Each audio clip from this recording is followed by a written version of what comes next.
Hola amigos, bienvenidos a Rimble 35. ¿Qué tal estáis?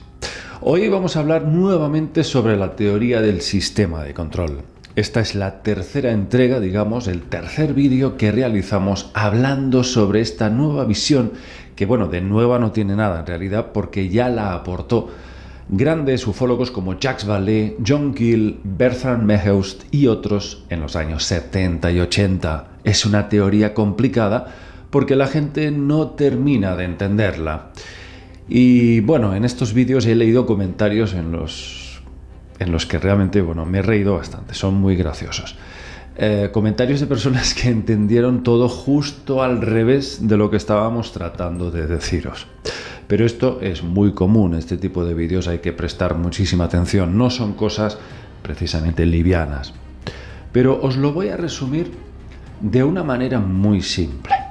La teoría que presentó Jacques Vallée, muy en la línea de la de José Antonio Caravaca, la teoría de la distorsión, nos propone que hay una conexión entre el folclore y la literatura del testigo y el fenómeno en sí. Ahora bien, esta teoría no dice que el fenómeno tenga su origen en la mente del testigo y por tanto sean alucinaciones. No. Todo lo contrario, esto se ha entendido bastante mal. Esta teoría defiende que existe una inteligencia externa que toma contacto con el testigo y extrae de su mente todo el material intelectual que almacena, sobre cultura, cine, literatura, folclore, absorbe todo eso y construye un relato con todo ese material, fabricando un suceso diseñado para hacer creer que ha recibido la visita de un extraterrestre venido de otro planeta, pero que puede tratarse de otro tipo de inteligencia, otro tipo de entidad situada en otro peldaño de la realidad. Tal como nos decía John Keel, hay alguien muy interesado en hacernos creer en extraterrestres. Pero los hechos sugieren que se trata de otra cosa. Unas entidades que poseen la capacidad de disfrazarse. En eso insistía mucho Jacques Vallée, la capacidad camaleónica que tienen estas entidades, tanto a nivel físico como conceptual. Y además de meterse dentro de nuestra cabeza y absorber nuestros conocimientos, recuerdos, todo, pudiendo así articular, edificar relatos ficticios que ellos escriben, como haría un guionista de una película. Imaginaos. Ahora bien, ¿qué pasa con las abducciones? Vale, vamos a analizar las abducciones bajo otra perspectiva. Porque sobre los secuestros, ¿cuántas décadas llevamos sin una respuesta definitiva que sugiera al menos un camino por el que avanzar? No avanzamos nada, por mucho que siempre hayan radicales que se quedan solo con los resultados de lo que diga Corrado Malanga en Italia, o Bud Hopkins en Estados Unidos, o John Mack. Estos investigadores han sentado bases, pero no hemos avanzado más a partir de ahí. Es importante recalcar que en las abducciones nos hemos centrado mucho en los seres, los grises, los reptiles, los insectoides, qué es lo que hacen y dejan de hacer, qué es lo que dicen. Pero también es importante ver en perspectiva todo el resto del relato. Y uno de los investigadores más prominentes del mundo en cuanto a abducciones es el psicólogo y experto en folclore Thomas E. Bullard, quien llega a la conclusión de que prácticamente todas las abducciones siguen una serie de patrones muy parecidos. Bullard hizo un estudio sobre 309 casos de los que extrajo 6 fases que se repiten siempre. Primero, captura, examen, excursión o viaje a otros mundos, teofanía, regreso y consecuencias. Según Bullard, cuando conoces un caso de abducción ya los conoces todos, porque todos siguen un patrón muy parecido. Es como un guión. Así lo asegura, dice, todas las verdaderas historias de abducción se adaptan a una sola clase de caso. Una sola conclusión se desprende de este hecho. Las historias de abducción son sorprendentemente consistentes. Cada historia se adapta a un patrón ideal o a una porción de él, dejando muy poco o casi nada fuera.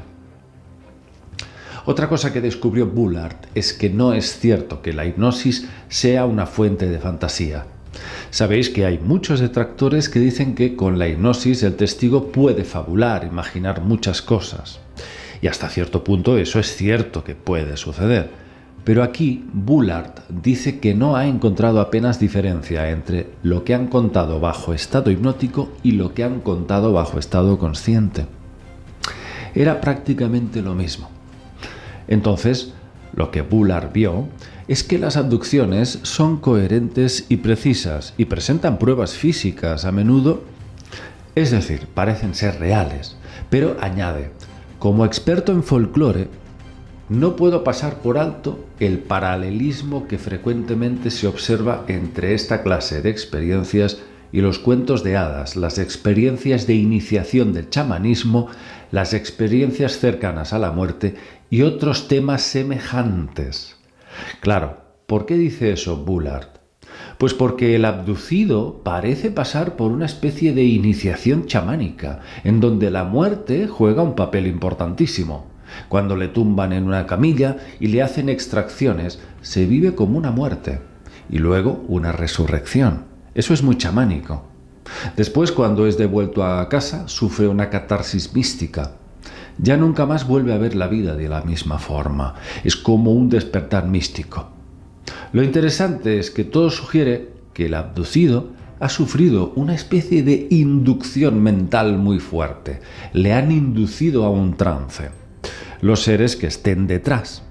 Porque el testigo recuerda el principio y el final del relato, pero no la parte central. ¿Qué sucede ahí? Que nunca se consigue recordar qué sucedió en la parte intermedia del relato. Un misterio por ahora irresoluble. Un elemento interesantísimo que encontró Bullard en estos relatos fue que después de que el testigo es examinado y le han realizado extracciones de todo, le levantan y le invitan a dar una vuelta por la nave para ver los detalles del lugar. Incluso le dejan ir a la sala de máquinas para que vea cómo funciona el sistema de propulsión de la nave y le van contando detallitos. Mira, aquí nos encargamos de los sensores, aquí el campo magnético que envuelve la nave, bla, bla, bla, bla. Claro, esto es un elemento absurdo. Si te secuestran, ¿cómo te van a mostrar luego la nave? Entre usted a ver el pisito, a ver si le gusta. Claro, es ridículo. No tiene ningún sentido. A no ser que indaguemos un poquito más en los relatos de ciencia ficción de los años 20 y 30 en revistas como Astounding Stories o Amazing Stories, por ejemplo, revistas pulp, en donde se relataban historias de este tipo en que el secuestrado le mostraban la nave antes de irse, como una especie de recurso narrativo para contarle al lector cómo funcionaban esas naves espaciales. Es decir, el mismo fenómeno parece absorber de la mente del testigo ese relato que ya forma parte de su memoria, literatura, ficción, cine, para fabricar esta parte del relato. Luego, además, tenemos montones de inconsistencias. Por ejemplo, nos encontramos con que estos seres son capaces de manipular la mente del testigo a un nivel increíble. Por ejemplo, hacer que alguien que está conduciendo de noche se desvíe hacia otra dirección y hacer que se detenga donde ellos le ordenen. Esto le pasó al abducido español Julio Fernández en 1978. Un caso muy estudiado. El tipo estuvo kilómetros desviándose con el coche hasta parar ahí donde le indicaron, movido por un impulso irresistible. Ahí el testigo se detiene normalmente en un claro de bosque y baja la nave. Y ahí es donde lo cogen. Bien, estos seres son capaces de hacer eso, pero en otros casos el testigo ha intentado ser reducido a la fuerza por sus captores y ha logrado soltarse y marcharse. O sea, intentos frustrados de abducción. Claro, si tan psíquicos son, pueden dominar la mente. El abducido no debería mostrar oposición. Otro elemento contradictorio son las inconsistencias de tipo tecnológico. Unos seres que manejan naves con su propio sistema gravitatorio hacen cosas alucinantes, pero cuando le extraen piel o sangre al abducido, le dejan marcas en la piel. ¿Cómo es posible? Si tan sigilosos y cautos son, no deberían dejar ninguna marca, más con esa tecnología que ellos se supone disponen. Evidentemente, si dejan marcas es adrede. Por cierto, en muchos casos usan jeringuillas. ¿Cómo puede ser que si tan avanzados están, usen jeringuillas y otros utensilios muy comunes de nuestra tecnología actual? Es bastante extraño, ¿verdad? Otra cosa curiosa es que parece que no conocen la anestesia. Madre mía, cuántos abducidos les han hecho daño. Es absurdo. Deberían utilizar la anestesia o algo parecido. Todo en conjunto es como si la experiencia estuviese a medio camino entre esta realidad y los dominios de la mente, en donde todo es posible e incluso lo onírico puede aparecer. Claramente parece sugerirse una inducción mental que extrae recuerdos o datos y construye así partes del relato.